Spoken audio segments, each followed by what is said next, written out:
दोस्तों, criminal cases के अंदर जो अक्यूज़ होते हैं, पर्टिकुलरली जो मर्डर अक्यूज़ होते हैं, उनके जो एडवोकेट होते हैं, उनके जो काउंसिल होते हैं, वो हमेशा प्लीड करते हैं कि उस मर्डर को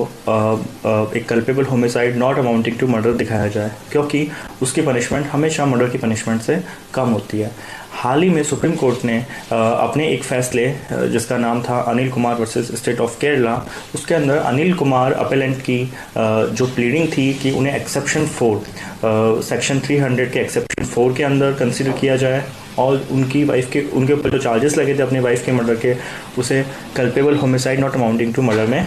काउंट किया जाए, कंसिडर किया जाए। लेकिन सुप्रीम कोर्ट ने एक्सप्लेनेशन दी एक्सेप्शन 4 की और ये कहा कि जो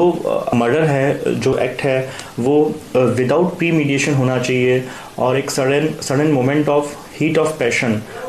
के अंदर होना चाहिए और उसके अंदर जो अक्यूज़ड है उसने कोई अनड्यू एडवांटेज ना उठाया हो, ऐसा होना चाहिए। लेकिन इस पर्टिकुलर केस के अंदर जो अपेलेंट थे, उन्होंने अपनी वाइफ के ऊपर एक जलती हुई माचिस की तीली फेंकी, वो भी जब उनकी वाइफ ने खुद के ऊपर कैरोसिन छिड़का हुआ था। तो दूसरा, सुप्रीम कोर्ट ने ये भी ऑब्जर्व किया कि इन दोनों हस्बैंड वाइफ के बीच में एक क्वेरलिंग हिस्ट्री थी, मतलब ये लगातार लड़ते आ रहे थे, तो इसे विदाउट प्री मीडिएशन नहीं कहा जा सकता, क्योंकि उनके बीच में एक लगातार लड़ाइयों की हिस्ट्री थी। दूसरा, उन्होंने अपनी वाइफ की इस स्थिति का अनड्यू एडवांटेज उठाया, इसलिए भी इसे एक्सेप्शन 4 में काउंट नहीं किया जा सकता। तो ये जो फैसला था Anil Kumar versus state of Kerala, ये जो कंप्लेनेंट या फिर विक्टिम साइड है, उनके एडवोकेट्स के लिए काफ़ी ज़्यादा बेनिफिशियल हो सकता है।